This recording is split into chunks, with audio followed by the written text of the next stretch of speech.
하나님께서 오늘 우리에게 주신 말씀은 시편 116편 12절부터 19절까지의 말씀입니다.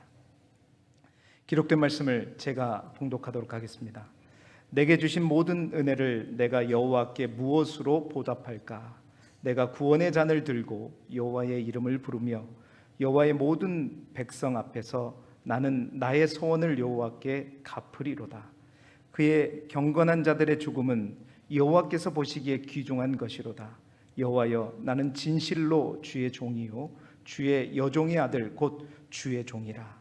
주께서 나의 결박을 푸셨나이다. 내가 주께 감사제를 드리고 여호와의 이름을 부르리이다. 내가 여호와께 소원한 것을 그의 모든 백성이 보는 앞에서 내가 지키리로다. 예루살렘아, 내 한가운데서 곧 여호와의 성전 뜰에서 지키리로다. 할렐루야. 아멘. 오늘도 시편의 말씀을 통해서 무엇으로 보답할까? 무엇으로 보답할까라는 제목으로 하나님의 말씀을 함께 나누도록 하겠습니다.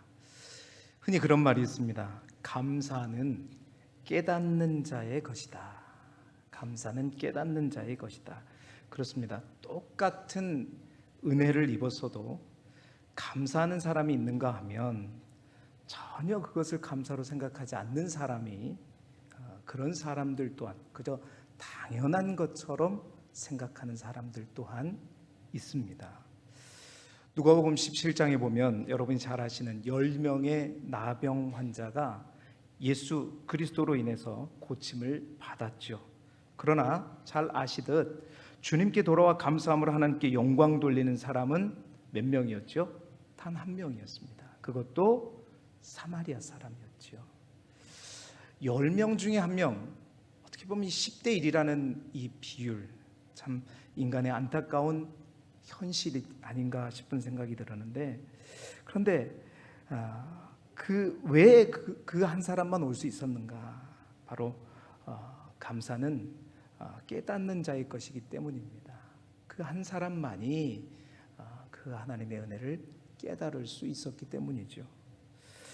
그런데 여러분, 감사를 깨닫는 자들이 항상 그 안에 가지는 마음이 있습니다. 그 마음은 바로 빚진 마음이죠. 우리 아이들도 어느 날 철이 들어서 이제 자신의 부모님들이 자기를 위해 행했던 어떤 헌신과 사랑을 깨달은 순간, 사실 우리 아이들도 책임지지 못할 이야기를 합니다. 뭐라 그러죠? 엄마, 아빠, 제가 꼭 커서 반드시 갚겠습니다. 저희 집에 있는 아들이 자주 하는 말입니다. 반드시 갚겠습니다. 좋은 집도 사드리고 맛있는 것도 많이 사드리고 좋은 곳에 여행도 자주 모시고 갈게요. 엄마 아빠만 그러면 괜찮은데 할아버지 할머니까지 막 집 사준다 그러고. 여러분, 이 고백을 들을 때 부모의 마음이 어떨까요? 아주 기쁘죠. 왜 기쁠까요? 장차 자녀들이 사줄 집 때문에 그런가요? 아니면 맛있는 것 때문에 그런가? 아니면 어디로 여행하게 될지 기대가 되기 때문에 그런 것인가? 아니죠. 사실 그 약속은요, 가봐야 아는 겁니다.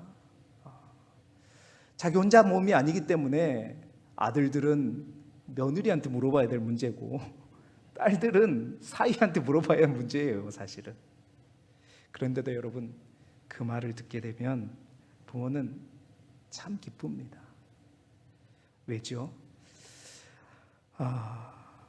사랑을 받은 아이가 정말 나에게 감사하고 있구나, 그리고 어떻게든 그 감사를 보답하고 싶어하는 그 모습이 너무나도 사랑스럽기 때문이죠. 여러분, 이번 한 주간 내내 제 마음속에 항상 맴도는 말씀이 있었습니다. 새벽에 오늘 이 시편 말씀을 성도들과 함께 묵상한 이후에 우리가 읽은 12절에 나온 말씀이었어요. 이 말씀이 한 주간 계속해서 제 마음속에 울림으로 다가왔습니다. 우리 12절의 말씀 같이 함께 읽어보도록 하겠습니다. 시작. 내게 주신 모든 은혜를 내가 여호와께 무엇으로 보답할까? 아멘. 오늘 시편 116편에 대해서 존 칼빈은 오늘 시편의 저자가 다윗일 것이다 라고 주장합니다. 왜냐하면 이 시편의 내용이 고난을 많이 겪은 다윗의 정황과 비슷한 점이 많기 때문이죠. 절박한 상황에서 그가 하나님께 기도할 때 얼마나 큰 은혜와 또한 응답을 받았던지 그가 오늘 본문 12절에서 고백하는 것입니다. 하나님, 이렇게 저에게 큰 은혜를 베풀어 주시다니 이것을 제가 어떻게 갚아야 할까요? 아니, 꼭 갚고 싶은데요, 그 크신 은혜에 비해서 내가 조금밖에 갚을 수 없겠지만 내가 무엇으로 그 은혜를 갚아야 할까요? 무엇으로 보답할까? 사실 여러분, 이 고민은 인간이 할 수 있는 고민 중에서 어쩌면 가장 아름다운 고민입니다. 자신에게 일어난 일이 모두 하나님의 은혜임을 깨닫고 그 은혜가 너무 감사해서 그 감사를 표현하려 하지만 어떤 것으로도 그 은혜에 대한 감사를 다 표현할 수 없는 자의 깊은 고민이기 때문이죠. 그러나 하나님은 이 고민 자체도 너무나도 기뻐하신다는 사실입니다. 이 고민을 다윗이 하나님께 털어놨을 때 하나님께서 그 고민을 털어놓는 다윗을 바라보는 마음이 어땠을까요? 얼마나 사랑스러웠을까? 사랑하는 성도 여러분, 가장 아름다운 이 고민이 저와 여러분의 바로 오늘의 고민이 되시기를 주님의 이름으로 축원합니다.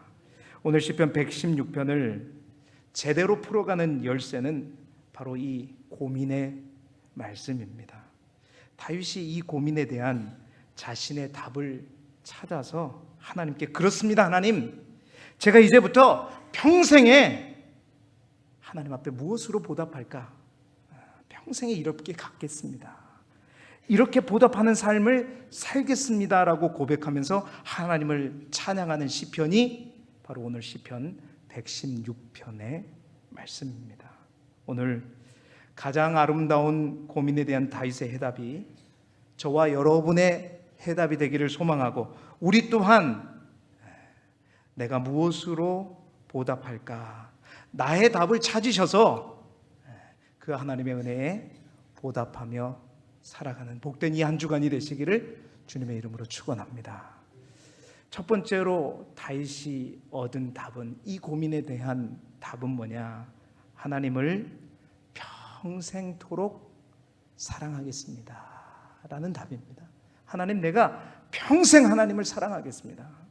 우리 1절 말씀 같이 한번 읽어보겠습니다. 시작. 여호와께서 내 음성과 내 간구를 들으심으로 내가 그를 사랑하는도다. 아멘. 그렇습니다. 진정 하나님이 나를 사랑하시고 나의 고통과 아픔을 아시고 위로해 주시고 도우시고 역사하시는 그 하나님을 깨달은 사람은 반드시, 그런 사람이 어찌 내가 주님을 사랑합니다라고 하지 않을 수 있겠냐는 거죠. 하나님께서 여러분, 우리를 향해서 너희는 마음을 다해, 뜻을 다해, 내 힘을 다해, 너의 정성을 다해, 생명을 다해 나를 사랑하라 라고 하신 이 주님의 명령은 사실은 억지와 하나님께서 막 찔러서 우리에게 요청하시는 명령이 아닙니다. 사실은 우리를 향한 하나님의 마음과 사랑과 그 기도를 들어주시고 응답하여 주시는 놀라운 하나님의 역사, 그 역사를 경험을 통해, 체험을 통해 안 우리가 자연스럽게 감격하면서 자발적으로 나오는 그 고백, 그 사랑인 거죠. 그렇습니다. 사랑한다는 말은 참 좋은 말입니다. 그래서 누구나 이 사랑한다는 말을 듣고 싶어 하죠. 그러나 우리의 진정한 사랑의 대상은, 우리의 궁극적인 사랑의 대상은 오직 우리 하나님인 줄 믿습니다. 내가 그를 사랑하는도다. 그렇습니다. 이 말은 다른 의미가 아닙니다. 하나님, 내가 평생에 다른 것에 마음을 뺏기지 않겠다는 고백입니다. 내가 하나님보다도 더 다른 어떤 것을 좋아하거나 그것에 한눈을 판다거나 내가 양다리 걸치지 않겠다는 겁니다. 하나님만 바라보겠다는 것입니다. 사랑하는 성도 여러분, 하나님께서 베풀어 주신 은혜, 우리가 할 수 있는 가장 큰 보답은 바로 하나님이 우리를 그토록 사랑하셨기에 우리 또한 그 하나님을 사랑하되, 다윗이 그랬던 것처럼, 우리가 함께 나눴던 말씀처럼 삼심 있잖아요. 내가 열심을 다해, 또한 내가 일심으로, 한 마음으로, 나뉘어지지 않는 마음으로, 또한 내가 전심으로 온 마음을 다해 하나님을 사랑하는 것입니다. 그렇게 하나님을 사랑하는 자에게 하나님께서 약속의 말씀을 주셨죠. 시편 91편 14절의 말씀입니다. 우리 같이 읽어볼까요? 시작. 하나님이 이르시되 그가 나를 사랑한즉 내가 그를 건지리라. 그가 내 이름을 안즉 내가 그를 높이리라. 하나님을 사랑하는 자에게 하나님이 주신 약속은 내가 그를 어떤 어려움과 환난과 고난 속에서도 내가 건질 뿐만 아니라 그 사랑으로 내 이름을 아는 자들에게 내가 그들의 인생을 높여주겠다 말씀하십니다. 또한 잠언서 8장 17절의 말씀이죠. 같이 읽어보겠습니다. 나를 사랑하는 자들이 나의 사랑을 입으며 나를 간절히 찾는 자가 나를 만날 것이니라. 그렇습니다. 하나님의 사랑을 입는 방법 또한 우리가 하나님을 더욱더 사랑하는 것입니다. 하나님을 향한 우리의 사랑이 오늘 다윗의 고백처럼 흔들리지 않기를 소망하고 또 식어지지 않기를 소망하고 더 뜨거워지고 간절해지고 또한 불타오를 수 있기를 소망하고, 그 다윗의 다짐이 바로 오늘 저와 여러분의 다짐이 되시기를 주님의 이름으로 축원합니다. 두 번째로, 다윗이 그 질문에 대한 자신의 답을 찾은 두 번째 답은 평생에 내가 하나님께 기도하겠습니다. 평생에 내가 하나님께 기도함으로 보답하겠습니다 라는 겁니다. 2절 말씀 우리 같이 읽어볼까요? 시작. 그의 귀를 내게 기울이셨으므로 내가 평생에 기도하리로다. 아멘. 하나님, 평생에 제가 더 하나님만 찾고 부르짖고 기도하겠습니다. 사랑하는 성도 여러분, 다윗이 될 수 있었던 이유, 다윗이 그토록 하나님의 마음에 합한 인생이 될 수 있었던 이유는 그의 인생이 완전해서가 아니었습니다. 그에게 죄가 없어서도 아니었습니다. 바로 그가 평생 동안 늘 하나님을 찾고 하나님께 기도했기 때문입니다. 그는 분명하게 알았습니다. 하나님은 나의 기도를 들으시되 그냥 대충 듣는 것이 아니라 하나님께서 귀를 기울이셔서 나의 기도를 반드시 듣고 계시는구나.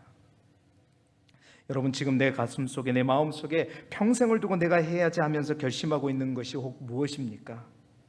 죽는 그 순간까지 내가 혼신의 힘을 당해 이것만은 꼭 해내야지 다짐하고 품고 있는 것은 무엇입니까? 저는 오늘 이 주일 아침 바로 그것이 다윗의 고백처럼 기도가 되기를 주님의 이름으로 축복합니다. 부족할 때만 기도하지 마시고 평생에 기도하는 저와 여러분이 되기를 바랍니다. 역경과 고난이 닥칠 때만 기도하지 마시고 평생에 기도하시길 바랍니다. 시간이 날 때에만 어쩌다가 기도하지 마시고 일부러 시간을 만들어서라도 평생 기도하시기 바랍니다. 정말 평생 기도하시다가 마침내 주님 앞에 가실 때도 기도 가운데 하늘나라에 가시기 바랍니다. 여러분, 이것이 가장 인간에게, 우리에게 행복한 길입니다. 신앙의 초보자는, 기도의 초보자는 대개 달라고만 기도하죠. 물론 중요한 기도입니다. 부족한 것을 채워달라고 하는 기도 중요한 기도임에 틀림없습니다. 그러나 성숙한 신앙인의 기도는 하나님의 은혜에 감사가 넘쳐서 빚진 마음으로 살아가는 사람은요, 거기에서 멈출 수가 없습니다. 내가 부족한 것만 구하는 것이 아니라 기도가 생활이 되는 것이고, 생활이 기도가 되는 것이고, 기도가 삶의 호흡이 되는 것이고, 하나님의 은혜에 대한 보답으로 항상 하나님께 나아가는 것이죠. 찬송가 364장에 보면 그런 찬양이 있죠. 내 인생에 가장 즐겁고 가장 행복한 시간, 가장 귀한 시간이 무엇인가? 그 찬양은 이렇게 고백합니다. 내 기도하는 시간이 가장 즐겁고 귀하고 행복하다. 그 찬송을 지은 사람은 분명하게 기도의 맛을 아는 사람입니다. 기도가 무엇인가를 분명히 깨닫는 사람입니다. 기도 응답의 축복을 누릴 뿐만 아니라 성령 안에서 우리가 하나님께 기도할 때 어떠한 하나님의 은혜가 우리에게 임하는지를 분명히 깨달은 사람이라는 거죠. 그 찬양의 고백에 그렇습니다. 하나님은 큰 불행을 당해 슬플 때 우리를 위로해 주신다. 언제요? 우리가 기도할 때. 또한 그 기도의 시간을 통해서 위태한 길로 나아갈 때 나를 이끌어 주신다. 뿐만 아니라 그 기도 시간을 통해서 내가 참 마음으로 하나님 앞에 뉘우치고 숨김없이 모든 것을 다 아뢰일 때 우리 하나님은 나를 위해 축복해 주시고 복을 내려 주실 뿐만 아니라 새로운 은혜를 부어 주신다 노래하고 있지요. 사랑하는 성도 여러분, 내가 평생에 기도하리로다. 다윗처럼 기도를 통해 하나님을 늘 만남으로 말미암아 하나님과 더욱더 가까워지고 하나님과 하나 되는 저와 여러분이 되시길 주님의 이름으로 축원합니다. 세 번째로 다윗이 내가 무엇으로 보답할까 기도하며 얻는 세 번째 답은 평생 하나님을 감사하며 찬양하겠습니다 라는 고백입니다. 자, 17절 말씀 우리 같이 읽어보죠. 시작. 내가 주께 감사제를 드리고 여호와의 이름을 부르리이다. 아멘. 여러분, 감사는 깨닫는 자의 것이라고 말씀드렸습니다. 하나님의 은혜를 깨닫게 될 때 가장 먼저 나오는 것이 감사이고, 그 감사하는 사람은 빚진 마음을 가지고 이제 그렇다면 하나님께서 가장 원하시는 것이 무엇인가, 하나님이 내 인생을 통해서 가장 받고 싶어 하시는 것이 무엇인가를 고민하게 되는 것이죠. 여러분, 날마다 새벽마다 시편을 묵상하면서 제가 가장 많이 인용하는 말씀이 아마 이 말씀이 아닌가 싶어집니다. 이사야 4321. 무슨 말씀인지 아시겠어요? 이사야 4321 43장 21절의 말씀 우리 함께 읽어보겠습니다. 시작. 이 백성은 내가 나를 위하여 지었나니 나를 찬송하게 하려 함이니라. 아멘. 그렇습니다. 하나님의 감사로 인해서, 하나님을 향한 감사로 인해서 빚진 마음을 가진 자들이 하나님께서 내 인생을 통해서 가장 원하시는 것이 무엇인가를 찾을 때 분명하게 그들은 이 말씀을 찾게 될 것이죠. 나를 찬송하려고 하는 목적으로, 하나님을 찬송케 하려는 목적으로 나를 이 땅에 보냈고 나를 만드셨다는 사실이죠. 그렇습니다. 하나님의 은혜에 감사하는 자는 하나님을 찬송하게 됩니다. 감사를 잊지 않으며 살겠습니다. 항상 하나님을 찬양하며 살겠다는 다짐을 하게 되는 겁니다. 이 다짐이 가장 잘 드러나는 것이 바로 다윗이 노래한 수많은 시편들 속에 드러나죠.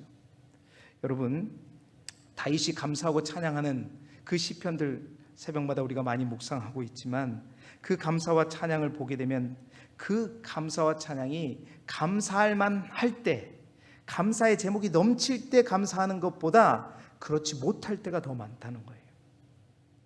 아니, 다윗에게 있어서 감사와 찬송은 그의 사명과도 같았습니다. 다윗의 무수한 시편의 찬양과 감사는 대부분 그가 인생에 가장 힘들고 어려운 도망자의 시간, 사울에게 쫓기고 아들 압살롬에게 쫓기고 대적들에게 쫓기는 상황 속에서 부른 찬양들이었습니다. 오늘 우리가 읽은 시편 116편 또한 상황은 동일합니다.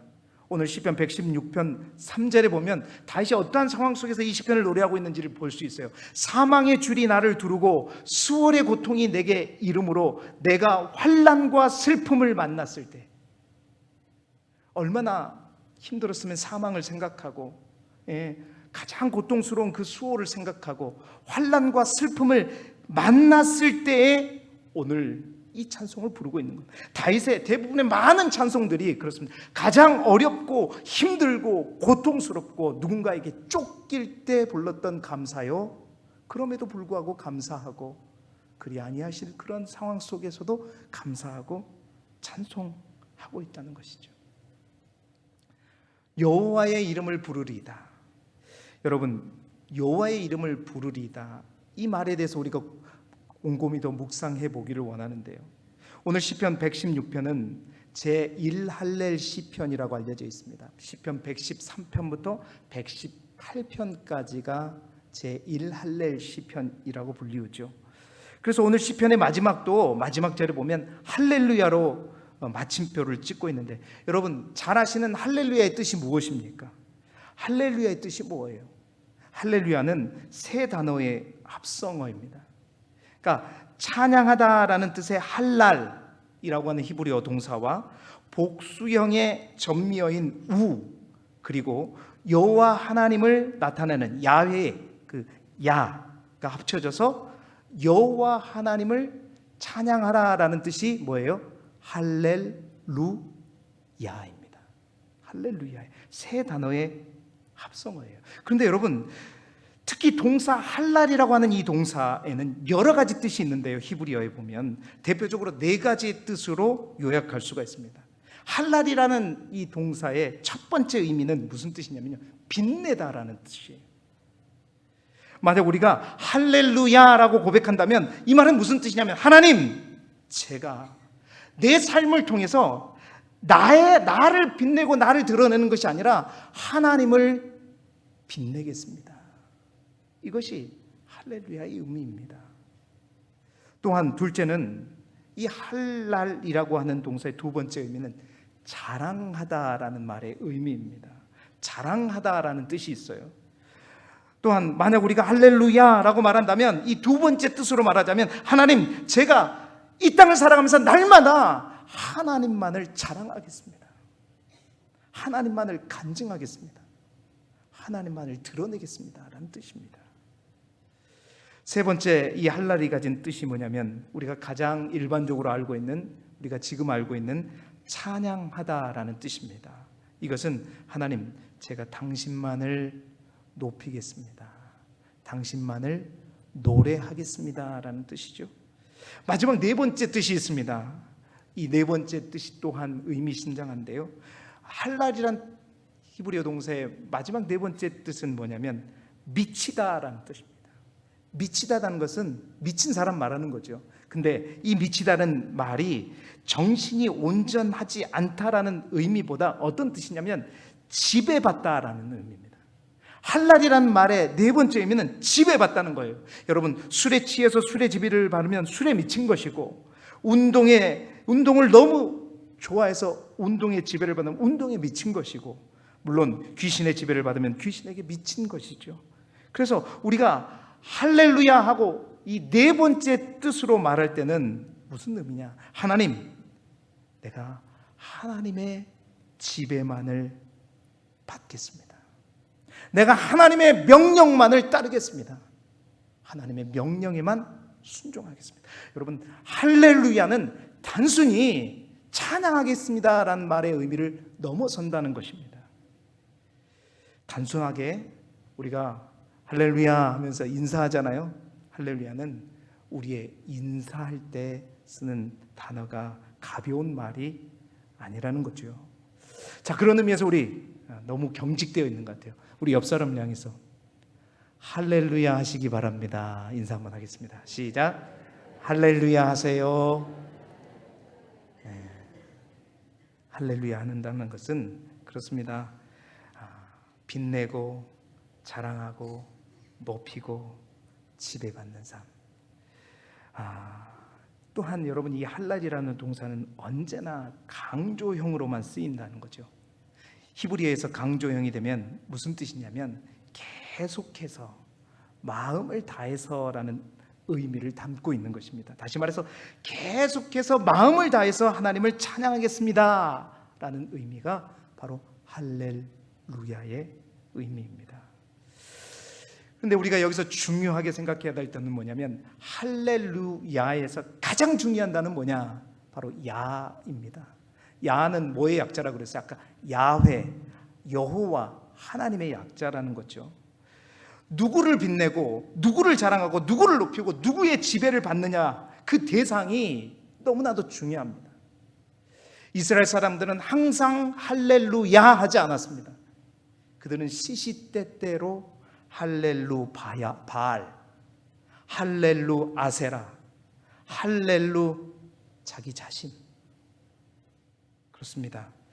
그러한 이스라엘 백성들이 많았죠. 여러분 이 시대에도 마찬가지입니다. 많은 사람들이 할렐루야 마음속으로 외치지만 실제 삶 속에서는 진짜 뭐냐? 할렐루 머니, 할렐루 머니 해도 뭐가 좋아요? 할렐루 머니, 할렐루 파워, 할렐루 미. 나를 높이고 나를 빛내고 나를 자랑하고 돈을 더 사랑하고 돈을 더 찬양하고 돈을 더 붙들고 힘을 더 사랑하고 힘을 가장 소중한 것으로 여기고 그 힘만을 가지려고 한다는 거죠. 내 욕망을 이루는 할렐루, 그 할렐루의 삶을 사는 사람들이 너무나도 많다는 겁니다.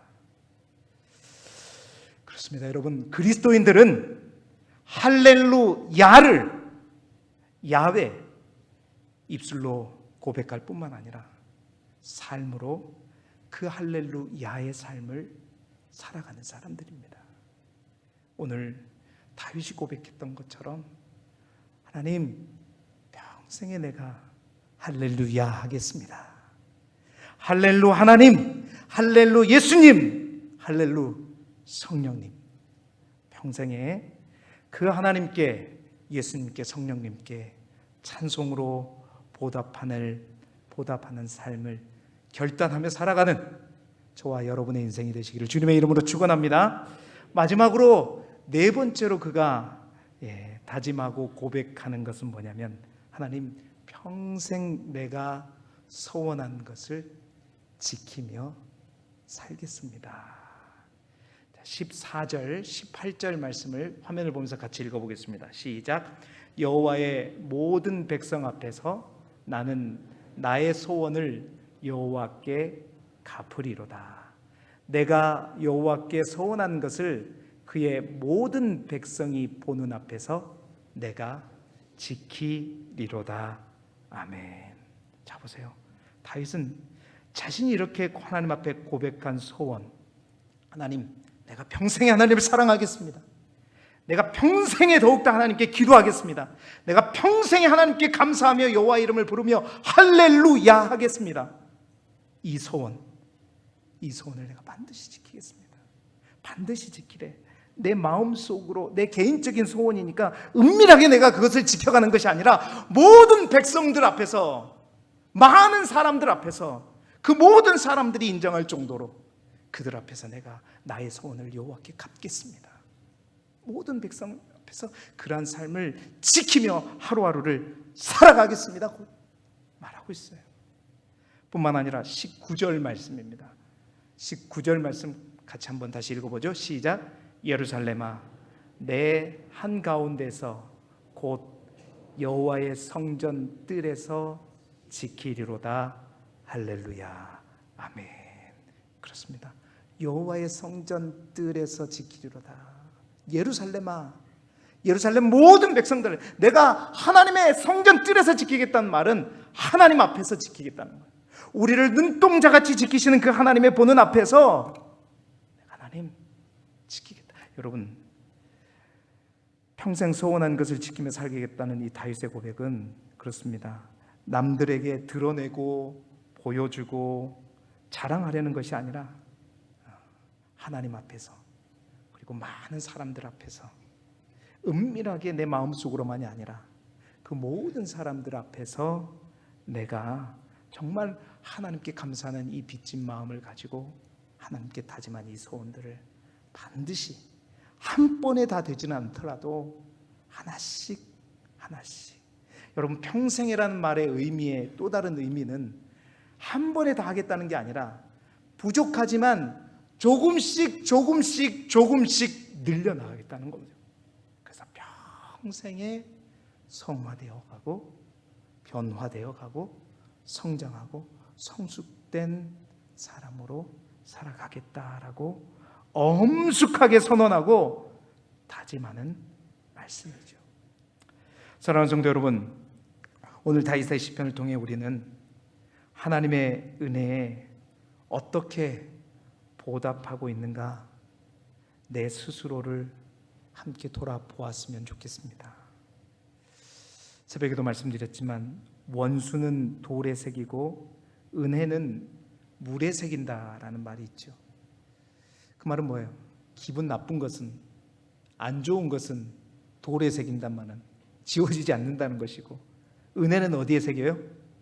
물에 새기면 어떻게 되죠? 금방 사라져 버리죠. 없어져 버립니다. 우리가 그래요. 하나님을 향해 감사한 것은 이스라엘 백성들처럼 그렇습니다.